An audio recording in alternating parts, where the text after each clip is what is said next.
Hey everyone.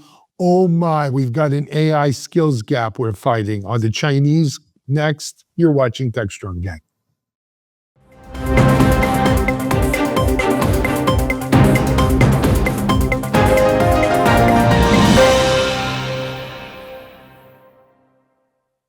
Good morning, everyone. Happy Tuesday. It's the week before Christmas. It's almost the end of the year. We should all be jolly, I would hope. I hope our gang members are jolly today. We'll find out. It's Alan Schimmel for Techstrong, and we've got a great Techstrong gang for you. As usual, we have our usual kind of Monday gang. We record Monday for Tuesday. It's our Tuesday usual lineup, but let me introduce you to them if you're not familiar with our Tuesday gang lineup. First of all, joining us, he's back home from London and wherever else he's been in the world lately, but he's home high in Colorado. I don't know, but probably. Anyway, Futurum VP analyst Mitch Ashley. Hey, Mitch, how are you? It's a Rocky Mountain High. Yes, I'm back in Colorado. Yeah, Rocky Mountain High. All right. Good day, everybody. Joining us from the outskirts of Cleveland, Ohio, Cleveland rocks. You know what? He's pretty wound up today. Go easy on him. It's our friend and founder of Tech Field Day, Stephen Foskett. Hey, Stephen, how are you? It's rainbows and unicorns here. Rainbows and unicorns, Just remember, boys. even with rainbows and unicorns, someone has to clean that poop. That's how they get Skittles. That's me. That's Yeah. me. That's how you make Skittles. Yep, welcome. Joining us also, he's back home after gallivanting around trying to find the next Yankee phenom, our Chief Content Officer, Mike Vizard. Hey, Mike, how are you? I'm good. Hey, if you got a ball player who's over 30 years old and is on the end of his career, by all means, send him to us. Yeah, we're the place for him, no doubt about it. We're back. Okay. And you'll overpay for them, too. And we'll overpay for them, exactly. Some things never change. But that being said, bringing a ray of sunshine and decorum to our gang members today, joining us here in studio with me, it's our sustainability and all things green editor and analyst, Bonnie Schneider. Hi, Bonnie. How are you? I'm doing great. Good to be here, Alan. It's good to have you here with this gang out there. We need you. Anyway, folks, we've got a busy day today. Let's jump right into things. So are we fighting an AI skills gap? This just sounds like this is at Essential Casting Tech Story 34, right? First, it's all the rage, it's this, it's that, and now we have a skills gap and there's too many jobs, not enough people with training. We need more teachers, damn it. Mike, what's the story? So to your point, that's kind of exactly it. And everybody and his brother has a survey out saying we need more training and skills. And I'm scratching my head a little bit about this because I feel like a big part of this issue is just that the software and the process is cumbersome and people don't quite take to it because it's not naturally part of my workflow yet. It doesn't sit inside my app where I can easily call it, and it's not like kind of embedded in everything. It feels like a little disjointed, and people don't know what to train for, right? Earlier this year, everybody was saying, I want to be a prompt engineer. Now everybody's like, oh, well, we're going to have AI agents that take care of that task. But now I don't know how to orchestrate the AI agents. And I don't even know how to plan the workflow for that. Never mind orchestrate it. And so I feel like, I don't want to beat people up for lack of training, but I kind of want to say to the vendor community, hey, we made a lot of promises here, but maybe we're still 2 steps short of this thing in terms of what it's going to take for mass adoption. But Alan, I know that you're a big fan of AI, use it all the time, and yet we have conversations all the time about, gee, how come more people aren't using this stuff? Yeah. Well, let me give you a cautionary tale. It was going to be a very simple thing to move from one email to no, that's a different tale. Different show. Different tale. But let me say this. First got involved in the web around 1996. 96, maybe 97. No, it was 96, 95, 96. Netscape was in beta. And I was not a coder. I'm not like Mitchell. Mitchell went to school for computer stuff, and he was a computer dude. I went to law school. And, I had punch cards the only computer class I took was at St. John's University in college already, and it was punch cards. So I didn't really know much. The web comes out and it rocks my world, rocks me. I'm like, wow, this is the greatest thing ever. I'm going to learn to be a coder, a web developer. And HTML 1.0 is out. And I'm like, what are all these computer nerds getting worried about? This stuff is easy. I learned HTML really quick. You want to put something in bold, bracket B, close bracket, word, /BB, I made it bold. I could do anything. I'm a coder. And I proceeded to build a bunch of websites for friends and family and whoever we would want one back then. This is early. Then we started charging for it. And I'm like, this is a fantastic thing. Anybody, I know the magic formula. I'm a software engineer here, a coder. I'm an HTML whiz. And then shit got real. All of a sudden, like CSS came out and HTML 3.0 and JavaScript and JScript and Python and PHP and Java itself. That one, and I was quickly over my head and realized, let the coders do that coding. I should do the business piece of things. It was a great experience being a coder for those 3 short weeks, but it was more than 3 weeks, but it was a great experience. But it's the way of the world, right? AI came out and people said, be a prompt engineer. It is akin to learning HTML 1.0. Quite frankly, any monkey can probably do prompt engineering or HTML 1.0 coding. You didn't have to be a software whiz. We are going to, as this matures, and it's very immature, it's going to be time for the real skills with a Z kind of people to come in here and run the show as is normal in technology. I think this is the usual path, right? It gets more complex and people need now there are friends of mine who started out as HTML1 coders and learn CSS and learn scripting and, can do stuff like that and are still coders today. They're software people today. So there'll be some of those in the AI space. But this is what you expect. To me, this is, come on, Captain Obvious stuff. And we're in an immature space where it's advancing rapidly, and I don't know exactly what the skill set's going to be an AI engineer next year or 3 years from now, but I'm pretty sure being able to type what you wanted to say in a prompt isn't going to qualify you as such. Yeah, that's a real good point, Alan, because truly, that somebody who had phenomenal AI skills this time last year, do you think any of those skills are relevant this time now? I mean, the whole field is advancing so quickly that the only way to have really usable AI skills is not only to have the skills to start with, but it's to continually stay on top of things.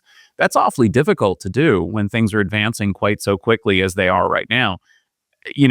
What are companies looking for? Are they really looking for prompt engineers? Like you said, no, I don't think they are. I think they're looking now for people who can put together inferencing applications and, connect with vector databases. And that's completely different, entirely different. So I'm not surprised that there's a huge skills gap. Well, like security, Alan, when you say we don't have enough security people, well, what kind of security people? It's a very wide, broad, topic. And so is AI, right? Are you talking about model training? What kind of model training? Is it an expert system model? Machine learning model? Is it a Gen AI model? What kind of model is it? And what skills does it take to do that? I think the other thing is the devil's in the details. Working with AI is not like writing procedural language, and whether it's Python or anything else. It's very much of a kind of science iterative with yes, it's got algorithms, but it's also a lot of data manipulation, and you're constantly going through a cycle to train a model to do something or write algorithms that will get the right kind of output. So it isn't like, if you add column A and column B, that will give the balance of your checking account. No, this is you've got to tune this logic to get answers that will be useful. And I'm not even talking about generative AI, just meaning machine learning. So it's a different paradigm. I remember I got into AI right out of college, and I kind of had to stop and just put aside the normal development languages I'd learned and say, now, what is this? Because it's very different. It's not the same thing. I think it's going to be ultimately, I need people who think about workflow. And part of the issue in my mind is that so much of what we all do is muscle memory that we forgot what the process is underneath it. And then when we get into the process, we discover that there are more exceptions than there are rules. And it's hard to kind of put something together that the AI agent's going to fit in, right? Because ultimately it needs to sit in alongside humans that are hopefully supervising this stuff. But I don't think we have the thought process in the business side, never mind the tech side, yet to actually kind of wrap our heads around what it is we need to do here. And I think a lot of people are stuck as a result. You know what I love, though? Honestly, the almost predictability of IT, right? That crossing the chasm model never disappoints. It remains true no matter what the next thing is. It remains true. And another thing about this, you know what this is going to set off? A whole bunch of AI certifications and AI training and skill sets. And, we've seen it. It's that same pattern that is just, it repeats. And every time someone sits here and says, oh, this, we have a skills gap. Oh, this looks like something new. It's not. We had it with security, like Mitchell said. We had it with web programmers. We've had it with database people. Name it, network folks. This is what drives it, right? Now there will be the rise of some AI certification cert that's going to be the be-all, end-all for a little while at least, and everyone's going to rush. Someone's going to make a lot of money coming up with that class. Of AI. That's what we need, is the lamp stack of AI. Right? But you'll have the CISSP of AI. Mm-hmm.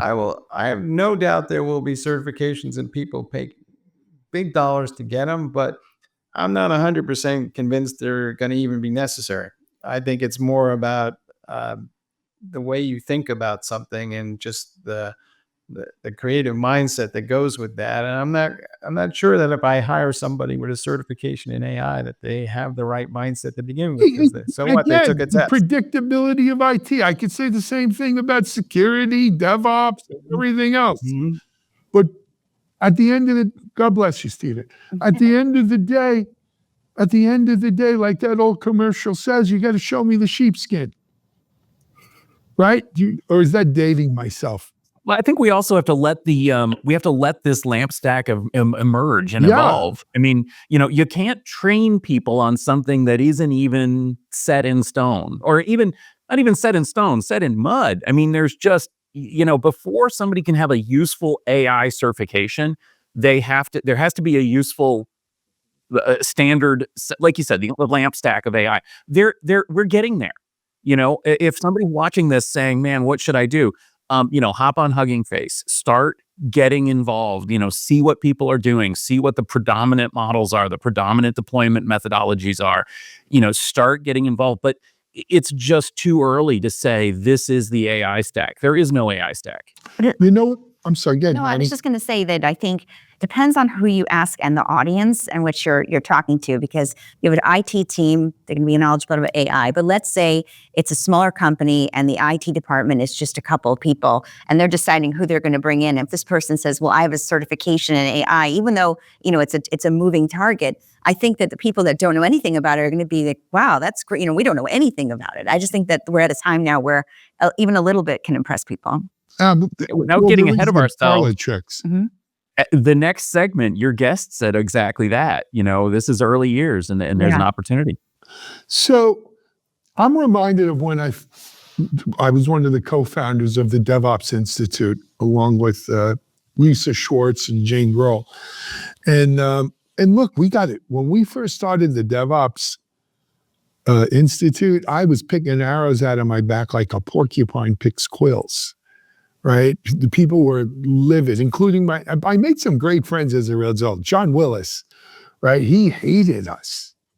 Patrick Dubois, he said, cry me a river, right? When we did this. And it was just for what you guys said, too early. It's too early. We don't have best practices yet. And what we said is, no, we may not have best practices yet, but there are emerging practices. And what we want to do is help shape those emerging practices into best practices and make sure that they are being somehow codified and taught so that the next generation of DevOps people will have that as a foundation. And what they go from there will depend on how the market evolves and how the discipline evolves. I think it's the same thing about AI. The tech moves so fast, and especially AI is moving so fast. If you want to sit here and say, well, I'm not going to do anything until it's set in stone or even mud, as Stephen said, you're going to miss that boat. You got to jump on that moving train, and the faster it moves, the harder it is to jump on. So the earlier you jump on, the better off you'll be. Mike, there's sense. There's fundamental skills to it. I mean, again, we're using a broad brush to say it's too early. We've been doing machine learning for a long time.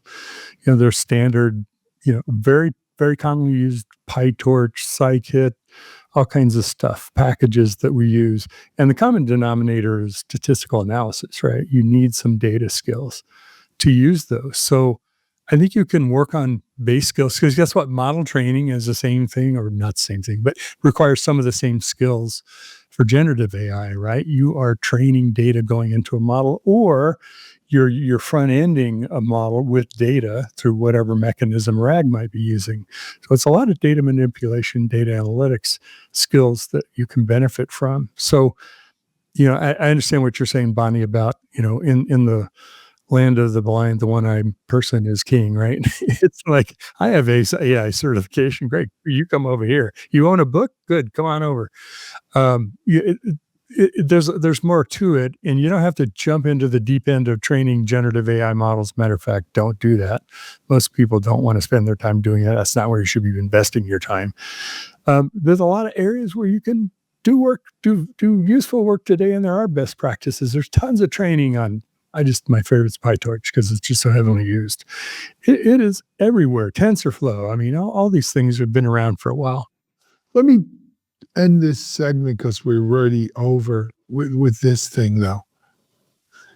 There's a difference between someone who wants to be a full-time AI engineer, for lack of a better word, or a full-time AI-only person, versus someone who wants to be, let's say, a marketer who leverages AI to be a better marketer, or a coder, right? A coder who leverages AI to do better code, a ops person or what have you, to use, so I don't think you need to be the be-all, end-all, kick butt AI pro to leverage AI in what you do in your job now. And that's really the power of AI.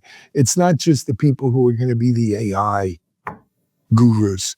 It's how you use AI in your job to be a better you. And I think that's the important thing to, the promise of AI. It's a nice way to end that. We're going to take a break here on Techstrong Gang. And we're going to talk next. Bonnie actually has an interview coming up with women in AI. You're watching Techstrong Gang. Modernize your business to fuel innovation and elevate customer experiences. With the Builder Community Hub, AWS and its partner network provide essential tools for transforming applications and infrastructure to fully leverage the cloud. Discover free trials, in-depth demos, and essential resources to empower DevOps engineers and developers to deliver value faster and more reliably. Visit the Builder Community Hub to learn more. Welcome back to the Techstrong gang. We were just talking about AI, and as the only woman at the moment on this panel who loves what AI, this is a perfect time to talk about women overall. Now, when we're looking at women in AI, there's a lot of disparity depending if you're looking at the US or globally. I spoke to a woman who really understands where we are with women in AI and where we need to be. Her name is Melissa Stiers, and she's the head of global growth for Mia AI. And here's a little preview of the interview I did with her.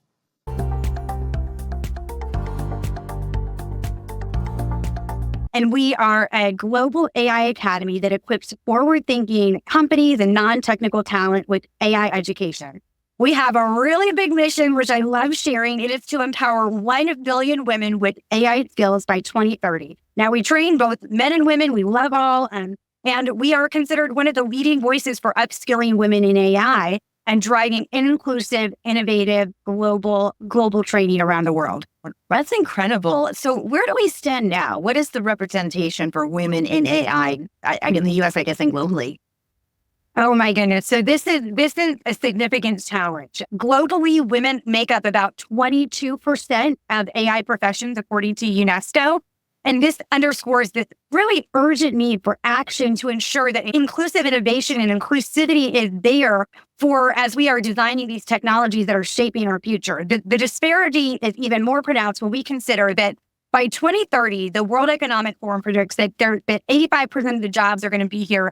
They haven't been created yet. And of those jobs, 80% are going to be women's roles. So it is critical to skill and reskill women in AI and emerging tech. With just everything that's happening, we are going to be an AI-driven world. So what are the barriers for women? Why are more women not embracing AI? I know I'm a woman and I love AI, but there must be some challenges and barriers. And what are they and what are you doing to kind of break through them? The barriers are some of the barriers that women have faced for decades and centuries. They're multifaceted. They range from, of course, the lack of mentorship and representation. And then there's, of course, the systemic biases in hiring and the promotion process. And there's just a range. And we really need to be intentional in addressing these and creating strategy, creating scholarships for AI learning that's tailored to women. That is why Mia is here. It's to help women specifically, men too, but women specifically, not get left behind. Because we have just in general, we have stayed away from STEM, we have stayed away from technology. It's just that's always been the case. Representation matters now more than ever. It matters for those building the technology and it matters for those using the technology. So the stats are still not awesome.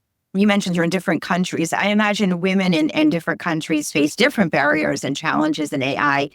I've been following your travels. You literally go all over the world. Can you share some of those experiences and what it's like? I had the honor of being a part of the UNDP's only global leadership academy for women over in Doha recently. And it was amazing. I think there was over 22 countries represented, these women from parliament and human rights. And then we got to talk about the skills of the future with them. But, in some regions, there's limited access to education. And there's societal expectations that discourage women from pursuing careers in tech or pursuing technology. Now, conversely, there are incredible countries that are investing in STEM and tech programs for women, like Rwanda, where literally 50% of STEM students are women. And this is creating a wave of change. And honestly, the most important thing here is going to be global collaboration. By sharing resources and success stories, we can inspire more women to see AI as a pathway to empowerment. We're coming to the end of this year and into 2025. Where do you see this movement going for women, for AI, and sustainability? I am positive and I am optimistic that there is so much work to be done for good. I know that there are bad actors. I know that there are a lot of challenges, but I am optimistic that AI can be a tool and a helper for good in all of these areas. If we get the right training and if we have conversations like these, I think the more diverse voices that we have on a global scale, the better AI can be for humanity. But overall, I am hopeful that AI it's not going to replace your job. I think it's going to be a tool to help you with your job. It's going to be a tool to help you succeed better. And hopefully my dream and what we talk about at MIA is that it's going to take some of these mundane tasks off your plate to allow you to innovate, to allow you to strategize, to allow you to really, really envision things that normally we can't do when we don't have the freedom to think. I'm hopeful that our world is going to be more sustainable, and I hope more loving and compassionate through these tools and through these kind of conversations. What would you advise for women that are thinking about using AI but not quite sure? Oh my goodness. I would say, first of all, go for it. Do not be afraid. AI is a tool, it's a friend. It's not the scary monster in the closet. Start anywhere, start now. The two takeaways I would say is, one, the AI train has left. It's on the tracks and it's not coming back. Don't be afraid. And then just keep a continuous learning mindset, and the sky is the limit. So I would say go for it. And if MIA can serve it anyway, let us support you on this. We need to lock hands with a lot of other organizations and companies around the world, and we will do it. I believe you. I think you have such great enthusiasm. It's so great to have you on. Melissa Stiers, Head of Global Growth and Expansion for MIA AI. Check her out on LinkedIn, and of course, check out MIA. I think they're going to be doing some really exciting things next year. Thank you, Melissa. Thank you so much. I appreciate being here.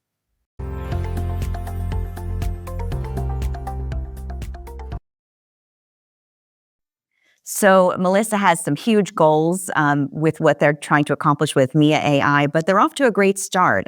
They're partnering with all sorts of corporations and organizations to get the message out that, as Melissa said in the interview, there's no dumb questions. Anybody that has any interest in learning about AI, whether it's for productivity or for a job search or even on the job, MIA AI can help women at all stages and really just make AI accessible and more represented by women. So it's kind of an exciting movement. I had the chance to meet Melissa at the Sustainable IT Awards. She was actually one of the people who won an award. So very, very interesting to see what's going to happen in 2025 because they do have some big goals. Fantastic. I wish we would get to the point, especially in technology, where we don't have to specifically call out women in AI or African Americans in AI or people from the LGBTQ community in AI or we're all just humans in AI. Mm-hmm. But unfortunately, we don't live in that greater world. And so in the meantime, I think it is important that we see people like Melissa and her story and what they're doing, as well as others. Right? It's an important thing that we need to be doing. Guys, we've all been through this before AI, right? Insecurity. Mitchell, you and I have fought these wars for years. I'm going to weigh into the land of gross oversimplification here, so don't kill me for this. But I think there's a difference when it comes to AI in terms of being a techie, hardcore programming, and we have all the standard issues with women in that space that we will continue to have. But I think this whole area becomes more accessible to women as we shift to, as we said in the last segment, as we focus more on the processes and the outcomes. I think we'll see more women involved in AI. In a lot of cases, they just have a better mindset for that than a lot of guys. That's my gross oversimplification. But I think that this space is going to be more inviting to women in general. And I think, we'll be pleasantly surprised how much progress we might make over the next couple of years. Stephen, you agree? Yeah. Stephen, I know you have views on this. Yeah. Well, first off, any field that doesn't proactively include women or minorities of any type in it is really missing out. If we exclude women from the AI community, well, then we've excluded 51% of the workforce globally. That's not going to be good for anyone. So we need to make sure that we're proactively including everyone everywhere we go. And I think that there is an opportunity. As your guest said in the interview, it's a wide open space. There's opportunity for people to stake out new claims and to find new spaces that they feel more comfortable in. But of course, we have to be aware that many of the things that we do can exclude people and can keep people out. A couple of points, to Mike's point, one of the things that I'm actually pretty optimistic about is the collision between data and analytics and AI. The data world is much more inclusive generally than the rest of IT. If I was recently at the Click Connect show, for example, and it was much, much less dominated by people that look like me than most shows that I go to, which was a very, very pleasant surprise to be involved in that data space. And people in the data and analytics field feel, I think, a lot more open to people that aren't traditional IT nerds, and that's good. And I think that that's going to impact AI. I think also the fact that many of the spaces, as your guest said, are new and wide open. That means that people can come in, they can plant their flag, they can say, I'm an expert in this if they feel empowered to do that, or if conversely, they don't feel disempowered to do that. So it's important for us to keep from pushing people out. And then the other thing that the point from your interview, Bonnie, that I think was really, really incredible was this whole international aspect of it. And the fact that, we talked about this on the Utilizing Tech podcast a few years ago. I was interviewing some folks who were talking about the different ways that impact is impacting different parts of the world. And absolutely, there's a lot being done in, traditionally underprivileged company or countries and spaces and people, and they're getting involved, and it's going to be exciting to see what ideas they come up with. So I do think that there's reason to be optimistic about this, but also, back to the Randstad study that we talked about in the first block here, there's a 42% gender gap in AI training between men and women. I agree. I was going to bring up the same point about the data community being much more represented by women. Not saying it still isn't a male-dominated white male world, but that's my experience just in the workforce. I think a couple of things is when we say AI skills, the thing, we're at a different place than Alan and I were when we got into security in the early 2000s, late 90s, right? Very different world in terms of men and women and, equity and inclusion, things like that in the workforce. Same thing even with cloud, that 15 years ago is a different environment. So hopefully some of that progress of being understanding that this is important and things you can do to help move that along. I think the other part of it is, though, that AI skills fall into a lot of areas. You mentioned data and data analytics, Stephen. There is user experience design. There is, as well as user experience testing, there is analytics in algorithms, not just in data. To get into. There are new applications. So how do you design this into either user experience or into a workflow in AI? How do you direct the outcomes to be more useful in AI, right? Where someone may be just real focused on getting an outcome. Well, how do you make sure it's one that's actually going to move the ball down the field or be useful to the business, to the end user? There's a lot of aspects of AI because it, like security, it touches everything or can touch everything. Mm-hmm. So the good news is you don't have to start over and learn AI. You can take what you do in your specialty areas are and add AI to that, and maybe a hard move into AI, but bringing those skills with you versus I've got to start over in something else. I'll take it a step further.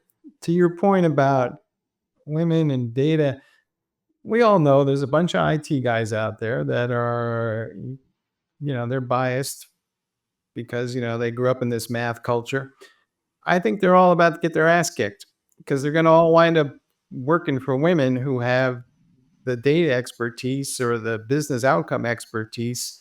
And if they can't figure out how to get along, they're going to be out because people aren't going to put up with that. They're going to be looking for IT people who can cross pollinate into different disciplines and understand how IT works and drives different things. But the days when, you could sit around and go, well, I just work in IT and it's a guy shop, coming to an end. So I think you better wake up and smell the coffee real quick. So to paraphrase, that'll be those women's jobs. Okay. Look, as I said in the outset, I pine for the day where we don't have to have these distinctions. And we have to keep score on a scorecard of how many men, how many women, how many black, how many white, how many this or that. It's just humans. So let's take a break here on Techstrong Gang, and we're going to come back and talk about a platform mindset. I have some views on that, but I think Stephen does too. You're watching Techstrong Gang. Discover Techstrong Group, the epicenter of tech innovation. We're your go-to for reaching IT leaders and practitioners worldwide. Our secret? Impactful content that sparks awareness, engagement, and top-quality leads. With us, you'll access editorial websites, streaming videos, virtual events, custom content, analyst research, and more. Join our satisfied clients. Let's revolutionize your tech journey. Contact us today and tell your story to the world in the most powerful way with Techstrong Group.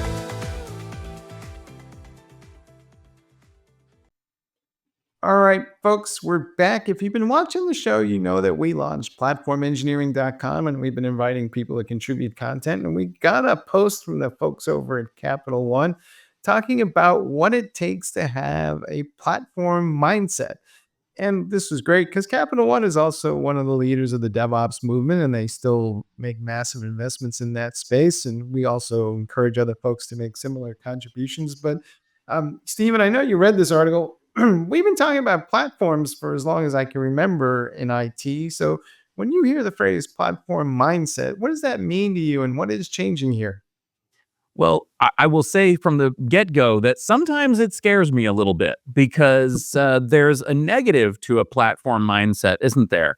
I think in many cases when people hear about the development of a platform or they hear about platform engineering, they're a little nervous that we're going back to the olden days when IT was its own little world and it said, this is the box you must fit your applications in, and there's no flexibility, and this is what we use, and this is our standard, and we made it the standard, and we don't care. And that's the IT that I came up in when I was, working in industry. It was very much separated and distinct from developers and applications. We didn't know what applications were running on our platforms. We didn't care. This is our platform, and you'll run it on that, or you won't run it. Well, that's not going to work in this modern DevOps world. And how do you avoid that? So I want to start off by saying that the linked article in here, the Capital One presentation, I love that they talk about Conway's Law, which is that an organization that designs a system will produce a design that's with a structure that copies the organization's structure. In other words, you're going to get the platform that you ask for.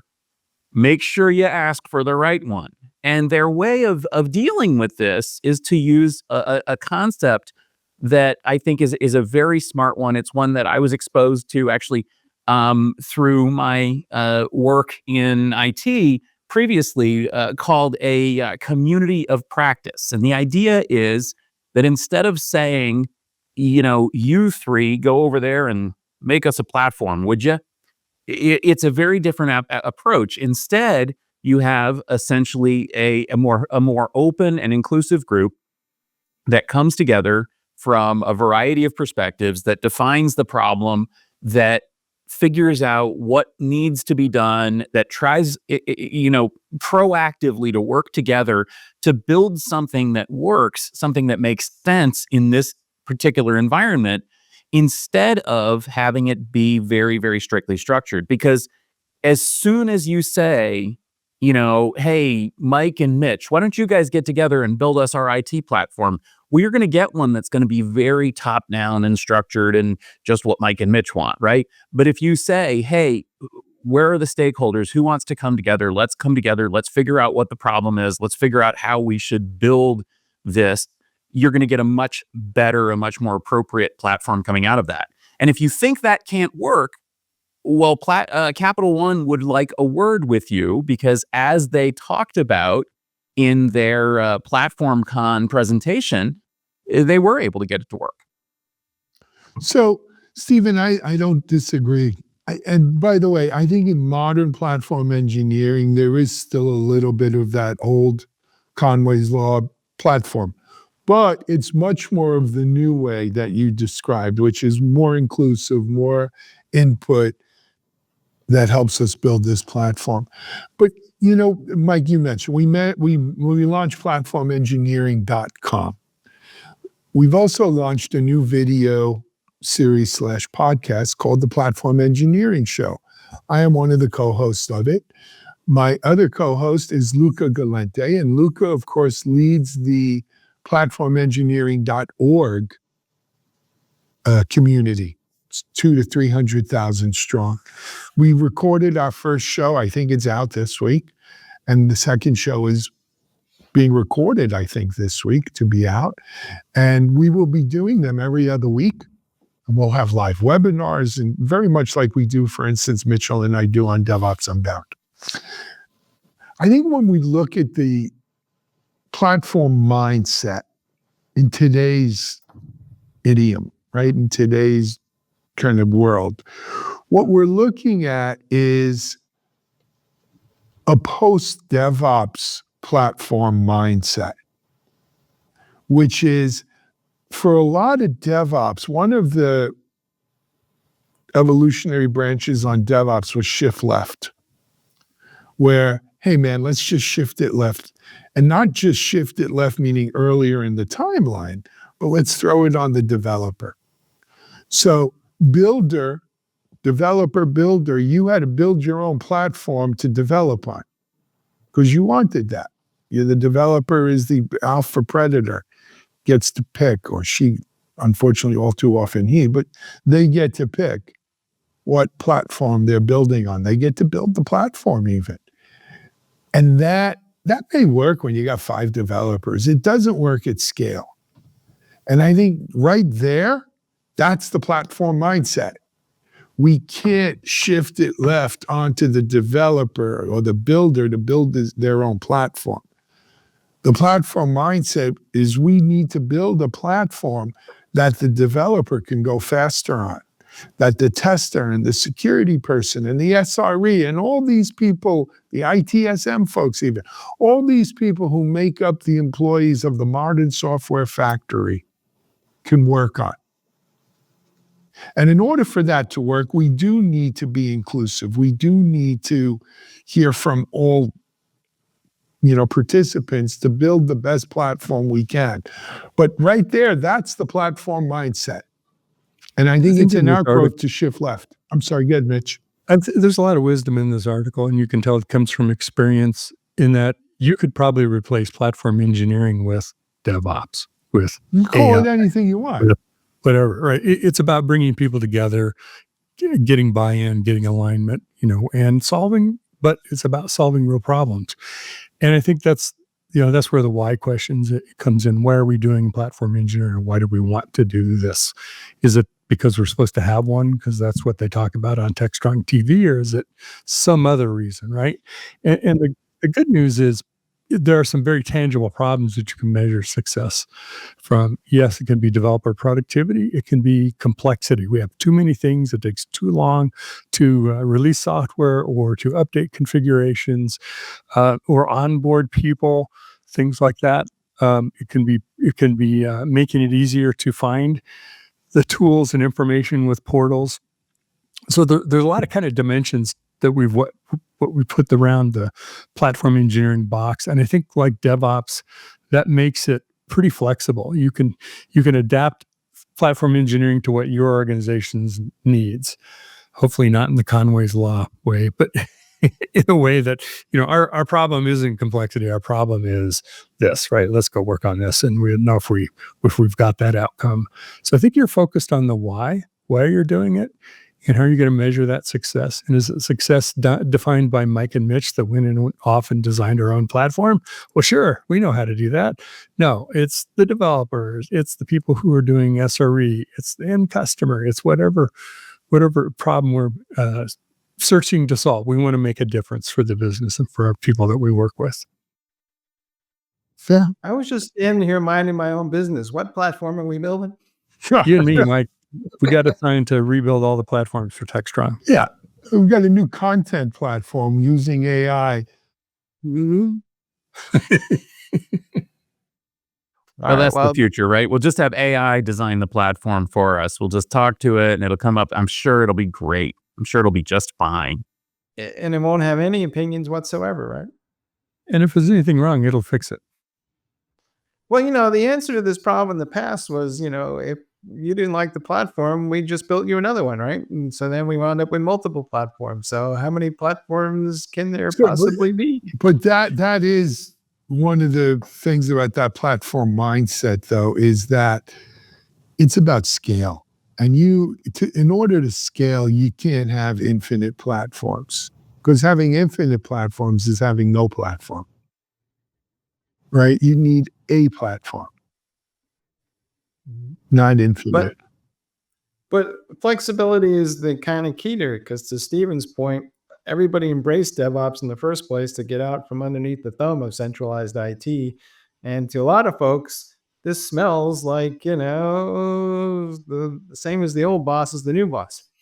So are you building in experimentation? Are you building a way of new things to come in versus just dictating the dogma of what the standard is, right? That's what we all hated or hate about standard. But that's why this platform engineering has to be inclusive. It has to bring in the developers, bring in IT ops, bring in everyone. I'm one of those people who feels like shift left. It was a smart idea because we had shifted way too far to the right. We had put too much power in the hands of IT ops, and developers were really dissatisfied, and it was holding them back from doing their job. But unfortunately, developers don't really want to own and manage production platforms. They don't want to be specifying platforms. I think ultimately they would like to have a flexible solution where they can just say, like, these are the resources I need. Don't tell me I can't have it, but I don't really want to get into the nuances of how this is delivered. So let's do this. That's why they need to have a seat at the table too, so that we can shift center instead of, we don't want to shift back right. We don't want to go back to the world of top-down IT, but we also don't want to have developers have to worry about, maintaining and operating databases and servers and storage. I think you're spot on. I think, though, that the leader of the platform team has to be somebody who has some app dev experience, right? It can't just be, the former IT ops team showing up saying, yeah, we suddenly get it. To have credibility with developers, who's ever leading that team has to have some actual coding expertise. But they also have to have some actual operations expertise, because they have to build something that is sustainable and can be operated and reliable. It's got to be inclusive. Actually saying we're embracing distributed computing as long as it's in the data center. We're good. Hey, this is why platformengineering.com is a great place for you to be frequently. We've got great content like this. Also, the Platform Engineering Show, if you're into video and podcasts, we'll be exploring a lot of topics around this on there, and stay tuned for that.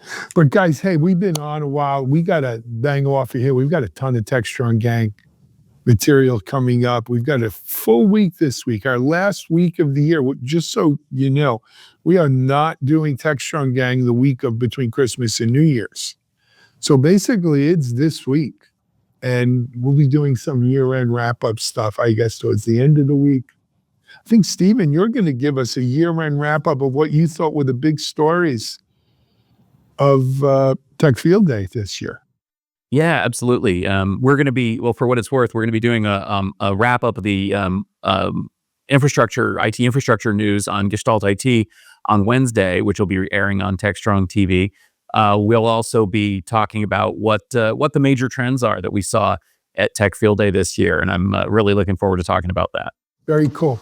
Until then, though, on behalf of the Techstrong Gang, this is Alan Schimmel. We're out of here. Have a great day.